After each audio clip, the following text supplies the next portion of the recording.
extend my humble request to Shri B.S. Yediyurappa ji, the Honorable Member of Parliament, to address the gathering.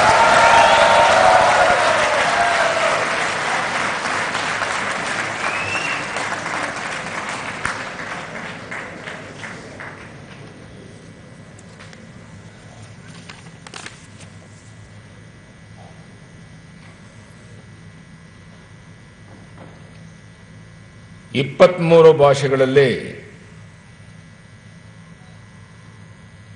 ಶರಣರ ವಚನ ರಾಷ್ಟ್ರಕ್ಕೆ ಸಮರ್ಪಣೆ ಮಾಡೋಕ್ಕೆ ಬಂದಿರುವಂಥ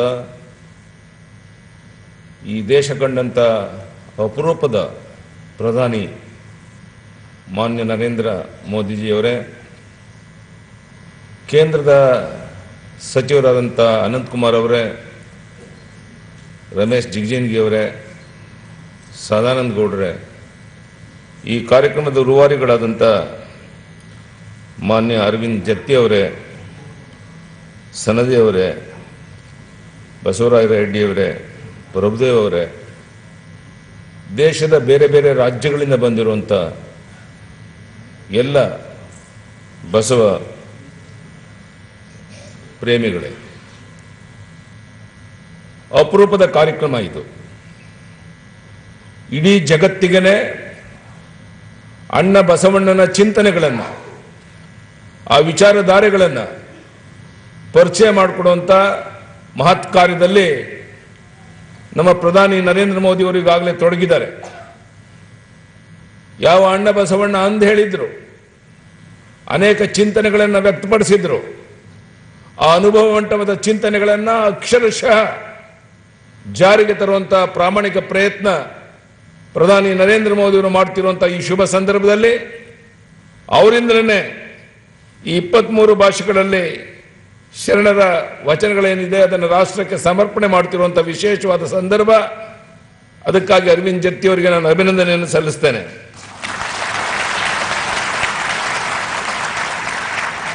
ಹನ್ನೆರಡನೇ ಶತಮಾನ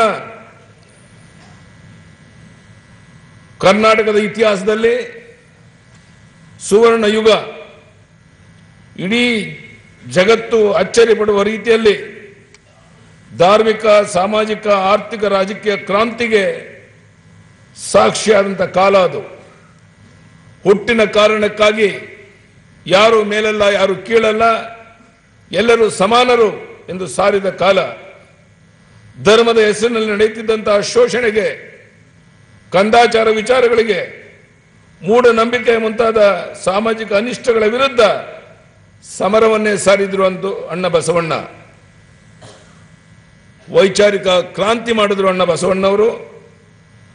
ಬಸವಣ್ಣ ಕಾಯಕ ಮತ್ತು ದಾಸೋಹದ ಒಂದು ಹೊಸ ಕಲ್ಪನೆಯನ್ನ ಈ ನಾಡಿಗೆ ನೀಡಿದಂಥ ಮಹಾಪುರುಷ. ಅಸ್ಪೃಶ್ಯದ ವಿರುದ್ಧ, ಮಹಿಳಾ ಸಬಲೀಕರಣದ ವಿರುದ್ಧ ಅಂದೇ ಹೋರಾಟ ಪ್ರಾರಂಭ ಮಾಡಿ ಯಶಸ್ವಿಯಾಗಿದ್ದರು.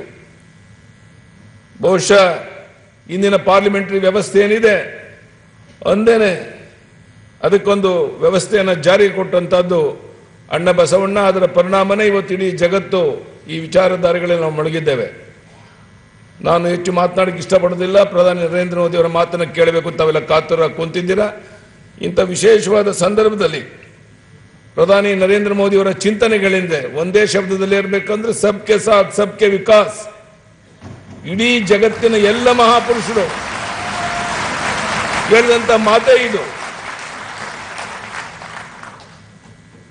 ಯಾವ ಮಾತನ್ನ ಪ್ರಧಾನಿ ನರೇಂದ್ರ ಮೋದಿಗಳ ಬಾಯಿಂದ ಹೊರಬರುತ್ತೋ ಅದನ್ನು ಅಕ್ಷರಶಃ ಪಾಲನೆ ಮಾಡಿ ಇಡೀ ಜಗತ್ತು ಅಚ್ಚರಿ ಪಡೋ ರೀತಿಯಲ್ಲಿ ಆರ್ಥಿಕ ಕ್ರಾಂತಿ ಮಾಡಿ ಶೋಷಿತ, ಪೀಡಿತ ಜನಾಂಗದ ಅಭಿವೃದ್ಧಿಗಾಗಿ, ಎಲ್ಲ ವರ್ಗದ ಜನರಿಗೆ ಅಭಿವೃದ್ಧಿಗಾಗಿ ಕೆಲಸ ಮಾಡ್ತಿರುವಂತ ನಮ್ಮ ಪ್ರಧಾನಿ ನರೇಂದ್ರ ಮೋದಿ ಅವರು ಇವತ್ತು ಈ ಕಾರ್ಯಕ್ರಮದಲ್ಲಿ ಬಂದು ಉಪಸ್ಥಿತರಿದ್ದು ಈ ಕಾರ್ಯಕ್ರಮ ಮಾಡ್ತಿರುವಂತಹದ್ದು ಇಡೀ ಜಗತ್ತಿಗೆ ಅಣ್ಣ ಬಸವಣ್ಣನ ಚಿಂತನೆಗಳನ್ನ ತಿಳ್ಕೊಳ್ಳೋದಕ್ಕೆ ಒಂದು ಮಾರ್ಗದರ್ಶನ ಮಾಡುವಂತ ಮಹತ್ ಕಾರ್ಯದಲ್ಲಿ ಅರವಿಂದ್ ಜತ್ತಿ ಅವರು ಈ ಕಾರ್ಯಕ್ರಮ ರೂಪಿಸಿದ್ದಾರೆ. ಅರವಿಂದ್ ಜತ್ತಿ ಅವರಿಗೆ ಮತ್ತೊಮ್ಮೆ ಅಭಿನಂದನೆಯನ್ನು ಸಲ್ಲಿಸಿ ಇಂಥ ವಿಶೇಷವಾದ ಕಾರ್ಯಕ್ರಮದಲ್ಲಿ ದೇಶದ, ರಾಜ್ಯದ ಬೇರೆ ಬೇರೆ ಭಾಗಗಳಿಂದ ಬಂದಿರುವಂತ ಎಲ್ಲ ಬಸವ ಅಭಿಮಾನಿಗಳಿಗೆ ಅಭಿನಂದನೆಯನ್ನು ಸಲ್ಲಿಸಿ ನನ್ನ ಮಾತನ್ನು ಮುಗಿಸ್ತೇನೆ.